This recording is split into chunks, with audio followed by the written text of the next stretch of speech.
Bismillahirrahmanirrahim. Mengabdi kepada Allah ini indah sekali. Mengabdi kepada Tuhan indah sekali. Salat itu kalau tidak ada kenikmatannya tidak akan dijaga oleh orang-orang yang memang menikmati salat itu. Sebagaimana juga maksiat ada kenikmatannya, tetapi kedua kenikmatan ini tidak akan pernah bisa disatukan. Tidak akan pernah bisa disatukan. Kalau orang sudah menikmati sholat, dia sudah komitmen menjaga setiap azan dia sholat misalnya, dia jaga 5 waktu sholat itu, maka pasti kenikmatan lawannya, yaitu meninggalkan sholat, akan hilang dari dia. Bahkan dia akan mengatakan, kenapa orang itu nggak sholat ya, sayang benar. Begitu juga sebaliknya, kalau orang meninggalkan sholat yang merupakan maksiat kepada Allah, maka kenikmatan sholatnya akan hilang. Oleh karena itu Bapak Ibu sekalian, kita harus betul-betul kembali kepada tujuan utama kita diciptakan, dan kemudian kita mengejar apa yang Allah janjikan sepanjang hidup kita. Itu target dalam kehidupan. Mulai sekarang ke depannya tidak lagi kelalaian yang kita lakukan. Semuanya kita harus tahu detik demi detik ini bermakna atau tidak.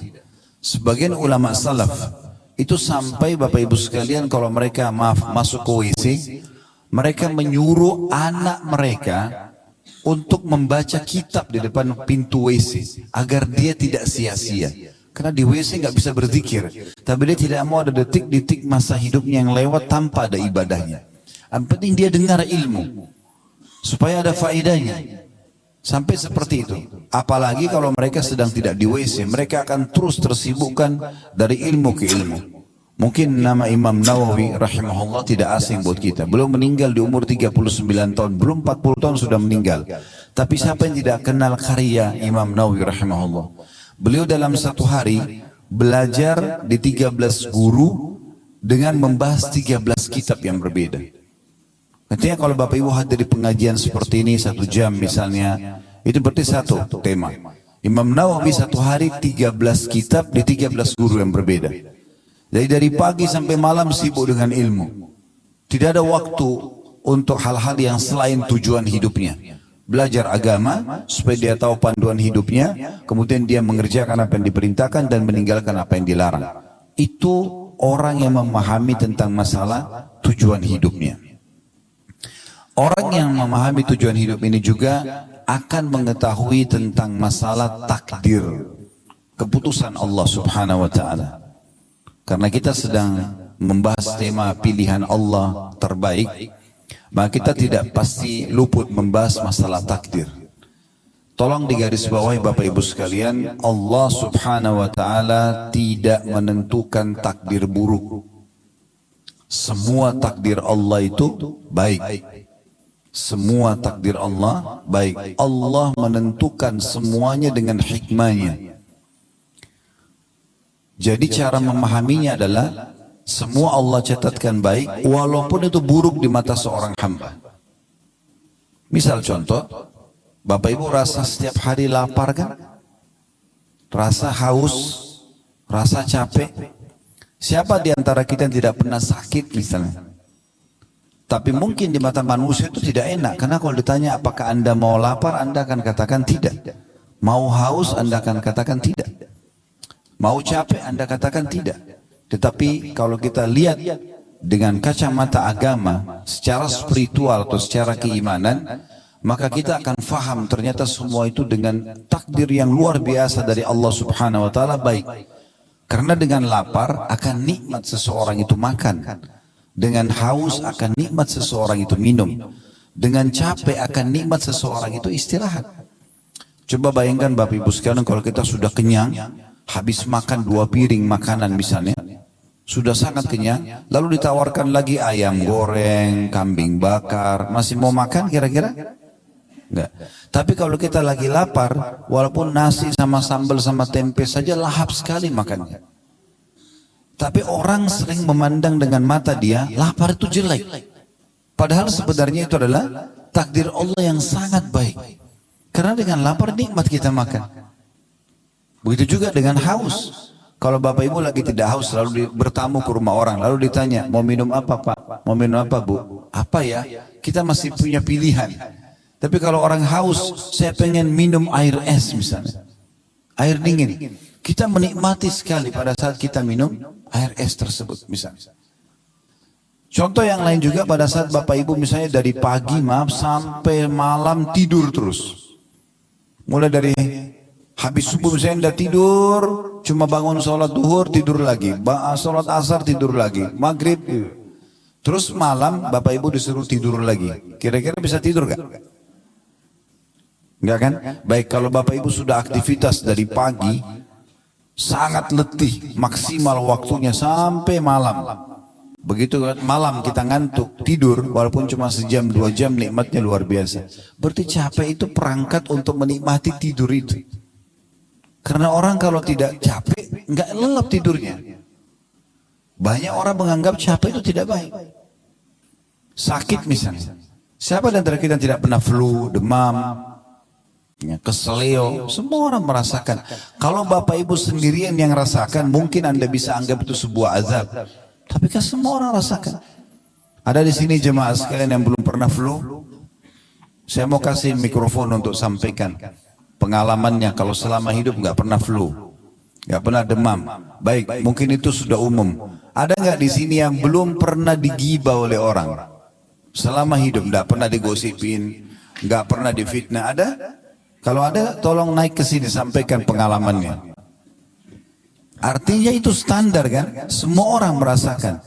Lalu apa hikmahnya? Kenapa harus ada ujian ini? Supaya kita tahu nikmatnya lawannya. Misalnya kalau sakit kita tahu nikmatnya sehat. Di saat kita lagi meriang, hikmah Allah subhanahu wa ta'ala sebagai takdir yang baik di situ. Kalau kita lagi sakit meriang, di depan kita ada orang yang sehat lagi minum air es, air dingin. Kita akan mengatakan enak benar ya pada saat kita sehat. Jadi kita bisa menilai itu. Karena manusia kalau tidak dikasih rambu-rambu seperti ini, dia akan lost control. Dia akan lupakan semua nikmat ini. Maka ujian-ujian yang datang justru untuk mendatangkan penilaian positif terhadap nikmat Allah yang sedang Allah berikan kepada kita. Ini poin yang harus kita ketahui teman-teman sekalian. Dan cukup banyak pendapat-pendapat ulama, dalil-dalil yang berhubungan dengan masalah ini. Kalau takdir Allah itu semuanya baik. Di antaranya sabda Nabi SAW yang masyhur, hadis riwayat Muslim, ajaban di amri mu'min, sungguh mengagumkan perkaranya orang-orang beriman. Lalu kata Nabi SAW, inna amrahu kulluhu khair, atau kulluhu khair, semua perkaranya orang mukmin itu baik. Semua dia terasakan takdirnya baik. In asabahu sarra syakar, kalau dia diberikan nikmat dia bersyukur. Wa in asabahu dharra sabar, kalau dia diberikan ujian maka dia sabar. Wala yakunu dzalika illa lil mu'min, dan itu tidak dimiliki kecuali oleh orang beriman. Kata ulama menanggapi hadis ini, menandakan bahwasanya baik itu sebuah nikmat yang melimpah, maka itu adalah kebaikan, takdir Allah SWT yang baik. Baik itu sebuah ujian, juga itu adalah takdir yang baik Allah Subhanahu wa ta'ala. Tapi orang beriman yang bisa menilai ini. Bagaimana kita sekarang merasakan dan menilai kalau ujian itu adalah sebuah nikmat? Sakit, diganggu orang, segala macam. Allah Subhanahu wa ta'ala memudahkan Bapak Ibu sekalian agar kesalahan-kesalahan yang kita lakukan ini itu memiliki banyak opsional agar bisa dibersihkan. Karena kan setiap pelanggaran akan ada hukumannya ya. Misal Bapak Ibu kerja di satu perusahaan, maka kalau orang melanggar peraturan perusahaan akan ada hukuman. Kalau mungkin biasa di perusahaan itu SP, surat peringatan 1, SP1, SP2 dan seterusnya. Nah sampai terakhir puncaknya di PHK misalnya, ada hukuman. Nah orang juga kalau melanggar hukum Allah ada hukumannya. Allah memberikan banyak kita opsi supaya hukuman yaitu tidak menimpa kita. Seperti misalnya taubat. Selain taubat datangnya ujian-ujian, sakit, gangguan orang. Ternyata itu menyelamatkan kita dari siksaan nanti di akhirat karena perbuatan kita. Makanya Nabi SAW mengatakan dalam sebuah hadis riwayat Muslim, Tidak ada yang menimpa seorang muslim dari letih. Tidak ada yang menimpa seorang muslim dari letih, capek, gangguan orang, penyakit, bahkan duri yang menusuk tubuhnya kecuali jadi pengampunan dosa-dosanya. Kalau ada sesuatu yang Bapak Ibu tidak suka terjadi dalam hidup, perhatikan baik-baik. Kalau itu memang menimpa Anda dan tidak umum menimpa orang, biasanya memang disebabkan karena kesalahan kita sendiri. Ada orang sengaja balap-balap, ugal-ugalan jatuh, patah, tabrakan, lumpuh, karena perbuatan dia. Nah, orang banyak menilai juga ini sebagai takdir buruk, sebenarnya tidak. Bukan seperti itu. Bahkan kemahamurahan Sang Pencipta Allah ini luar biasa Bapak Ibu sekalian. Sampai-sampai Allah memberikan kita kebebasan sepenuhnya untuk memilih. Bapak Ibu pada saat mau hadir di sini tadi, kan tidak ada dalam syariat Islam harus pakai baju warna ini. Hari Senin misalnya harus pakai baju warna ini, hari Selasa harus pakai warna ini, ya harus pakai penutup kepala warna ini, tidak ada sama sekali. Yang ada disuruh pakai pakaian tutup aurat, selesai. Setelah itu bebas kita.